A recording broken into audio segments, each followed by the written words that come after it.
Hello everyone, నేను మీ Suguna Varma. Welcome back to our channel Varma's craze. ముందుగా అందరికీ దసరా నవరాత్రి శుభాకాంక్షలు తెలుపుతూ ఈ రోజు వీడియోలో దసరా నవరాత్రి సందర్భంగా దేవీ నవరాత్రుల్లో రేపు రెండవ రోజు కదా. సో రెండవ రోజున అమ్మవారికి పులిహోరను నైవేద్యంగా సమర్పిస్తూ ఉంటారు. సో రెండవ రోజున ప్రిపేర్ చేసుకునే టెంపుల్ స్టైల్ పులిహోరను ఎలా ప్రిపేర్ చేసుకోవాలో అనేది ఒకసారి వర్మాస్ క్రేజ్ లో చూసేద్దామా మరి. ఈ రోజు వీడియోలో దసరా నవరాత్రి సందర్భంగా రేపు రెండవ రోజున ప్రిపేర్ చేసుకుని ఎంతో కమ్మనైన పులిహోరను ఎలా ప్రిపేర్ చేసుకోవాలో చూపించబోతున్నానండి. అమ్మవారికి ఎంతో ప్రీతికరమైన నైవేద్యం అన్నమాట. చాలా సింపుల్గా ఈజీగా ప్రిపేర్ చేసుకోవచ్చు. రెండవ రోజు ప్రసాదంలా అమ్మవారికి పులిహోరను నైవేద్యంగా పెడుతూ ఉంటారు. మరి కొంచెం కూడా లేట్ చేయకుండా ట్రెడిషనల్ టెంపుల్ స్టైల్ పులిహోర కోసం ముందుగా చింతపండుని నానబెట్టుకుందామండి. దానికోసం నేనిక్కడ ఒక పెద్ద నిమ్మకాయ సైజ్ అంతా పీచు పిక్కలు లేకుండా శుభ్రం చేసుకున్న చింతపండుని ఒక బౌల్లోకి తీసుకుని వాటర్లో చింతపండుని ఒకసారి శుభ్రంగా వాష్ చేసుకున్న తర్వాత కొద్దిగా నీళ్లను వేసి ఒక 10 నిమిషాల పాటు నానబెట్టుకోవాలి. నేనిక్కడ నార్మల్ వాటర్ని యాడ్ చేస్తున్నాను. మీరు కావాలనుకుంటే హాట్ వాటర్ని కూడా యాడ్ చేసుకోవచ్చు. హాట్ వాటర్ యాడ్ చేయటం వల్ల చింతపండు త్వరగా సాఫ్ట్గా అవుతుంది. ఈ పులిహోర కోసం అన్నంని తయారు చేసుకొని పక్కన పెట్టుకోవాలి. సో దానికోసం నేనిక్కడ రైస్ని కుక్కర్లో కుక్ చేస్తున్నానండి. మీరు కావాలనుకుంటే నార్మల్ గిన్నెలో కూడా కుక్ చేసుకోవచ్చు. కుక్కర్లో అయితే క్విక్గా అయిపోతుంది. కుక్కర్లో నేను 1 కప్ అంటే 250 గ్రామ్స్ దాకా రైస్ని తీసుకున్నాను. బియ్యంని కుక్కర్లోకి వేసి 2 సార్లు బాగా కడిగిన తర్వాత మళ్ళీ అన్నం ఉడకడానికి కోసం ఎసరుగా 1 గ్లాస్ బియ్యానికి గాను 2 గ్లాసుల వాటర్ని యాడ్ చేసుకోవాలి. మనం పులిహోరను ఎప్పుడైనా కానీ రైస్ అనేది కొంచెం పొడి పొడిగా ఉండాలి. అన్నం ముద్దలాగా అవ్వకుండా ఉండాలి అంటే రైస్ని సోక్ చేసుకోకూడదండి. ఇప్పుడు ఇందులోకి రుచికి సరిపడా ఉప్పును వేసేసి కుక్కర్ మూతను పెట్టేసి 2 విజిల్స్ వచ్చే వరకు హై ఫ్లేమ్లో ఉడికించాలి. ఆ తర్వాత స్టవ్ని ఆఫ్ చేసేసుకొని ప్రెషర్ అంతా పోయిన తర్వాత మూత తీసేసి రైస్ని ఒకసారి చెక్ చేసుకుందాం. రైస్ ఇక్కడ పొడి పొడిగా పర్ఫెక్ట్గా కుక్ అయ్యింది.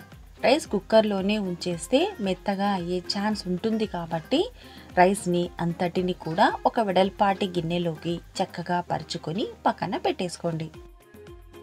10 నిమిషాల తర్వాత ఇక్కడ చింతపండు చక్కగా నానిపోయింది. ఇలా నానబెట్టుకున్న చింతపండుని చేత్తో లేకపోతే ఫిల్టర్ సహాయంతో నలుపుతూ చిక్కటి చింతపండు గుజ్జుని తీసుకోవాలి. ఇలా చిక్కటి గుజ్జుని తీసుకున్న తర్వాత ఒక బౌల్లోకి ట్రాన్స్ఫర్ చేసుకోండి. సో మిగిలిన పిప్పిలోంచి కూడా ఇంకొంచెం నీళ్లను పోసి చింతపండు రసాన్ని చిక్కగా ఇలా గుజ్జును కలెక్ట్ చేసుకొని పక్కన పెట్టేసుకోండి. ఇప్పుడు స్టవ్ మీద ఒక ప్యాన్ పెట్టుకొని ప్యాన్ కొద్దిగా హీట్ అయిన తర్వాత ఇందులోకి ముందే స్క్వీజ్ చేసుకున్న చింతపండు గుజ్జుని ప్యాన్లోకి యాడ్ చేసుకున్న తర్వాత ఇప్పుడు ఇందులోకి 1 teaspoon salt, 1/2 teaspoon పసుపుని అలాగే 1 టేబుల్ స్పూన్ బెల్లంని యాడ్ చేసి హై టు మీడియం ఫ్లేమ్లో చింతపండు గుజ్జుని కొద్దిగా చిక్కబడే వరకు కలుపుతూ ఉడికించుకోవాలి. 2 నిమిషాల తర్వాత ఇక్కడ చింతపండు గుజ్జు కొంచెం చిక్కబడిపోయింది. సో ఇప్పుడు స్టవ్ని ఆఫ్ చేసేసుకొని ప్యాన్ని పక్కన పెట్టేసుకోండి.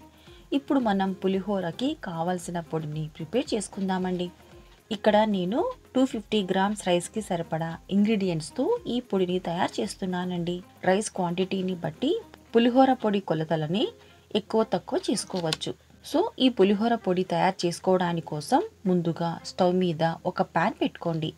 ఇందులోకి 4 టేబుల్ స్పూన్ నువ్వులను యాడ్ చేసుకోవాలి. ఇక్కడ తెల్ల నువ్వులకి బదులుగా నల్ల నువ్వులను కూడా యాడ్ చేసుకోవచ్చు. నువ్వులను యాడ్ చేసుకున్న తర్వాత లో ఫ్లేమ్లోనే 1 లేక 2 నిమిషాల పాటు ఫ్రై చేయండి. ఇలా డ్రై రోస్ట్ చేసుకున్న తర్వాత నువ్వులు ఇలా చిటపట అనగానే స్టవ్ని ఆఫ్ చేసేసుకొని బ్లెండర్లో ట్రాన్స్ఫర్ చేసుకొని పూర్తిగా చల్లారనివ్వండి.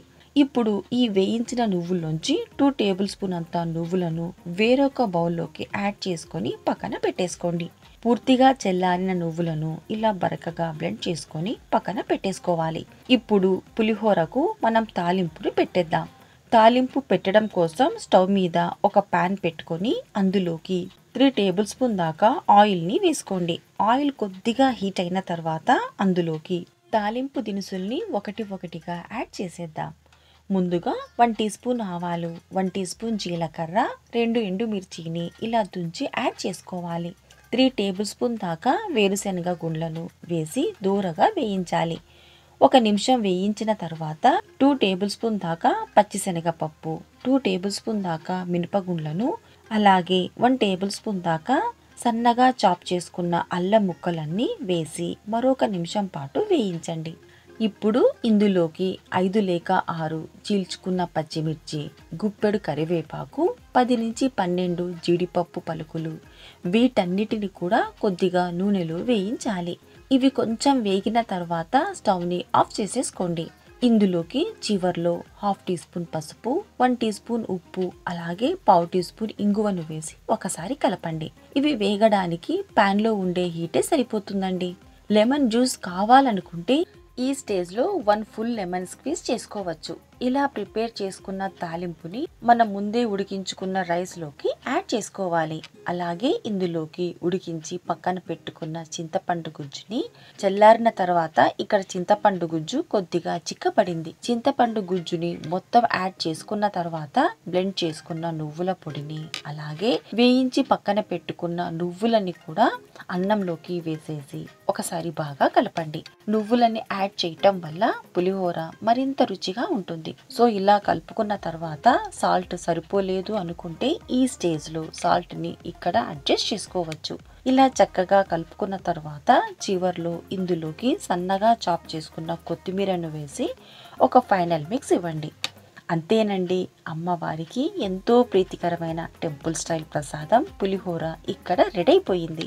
చాలా సింపుల్గా, ఈజీగా ఎంతో కమ్మనైన ప్రసాదం పులిహోరని ఒకసారి మీరు కూడా తప్పకుండా ట్రై చేయండి. పుల్లగా, కారంగా, తీయగా భలే బాగుంటుందండి. అచ్చం గుళ్ళో పెట్టే ప్రసాదం టేస్ట్ వస్తుంది. దసరా నవరాత్రులలో 2వ రోజున ఈ కమ్మనైన పులిహోరని అమ్మవారికి నైవేద్యంగా సమర్పించి అమ్మవారి అనుగ్రహాన్ని, అలాగే ఆశీస్సులను మీరు మీ కుటుంబ సభ్యులందరూ పొందాలని మనస్ఫూర్తిగా కోరుకుంటున్నాను. ఈ ప్రసాదం పులిహోర మీకు ఎలా కుదిరిందో మా వర్మాస్ గ్రేస్లో కామెంట్ చేసి తెలపండి. మీకు ఈ వీడియోగా నచ్చినట్లయితే లైక్ చేసి మీ ఫ్రెండ్స్కి, రిలేటివ్స్కి షేర్ చేయండి. హెల్తీ అండ్ క్విక్ రెసిపీస్ కోసం మా వర్మాస్ గ్రేస్ ఛానల్ని సబ్స్క్రైబ్ చేసుకోండి. అమ్మవారి 3వ రోజు ప్రసాదం రెసిపీతో మళ్ళీ వర్మాస్ గ్రేస్లో కలుద్దాం. Once again happy Dasara to all. Me Suguna Varma.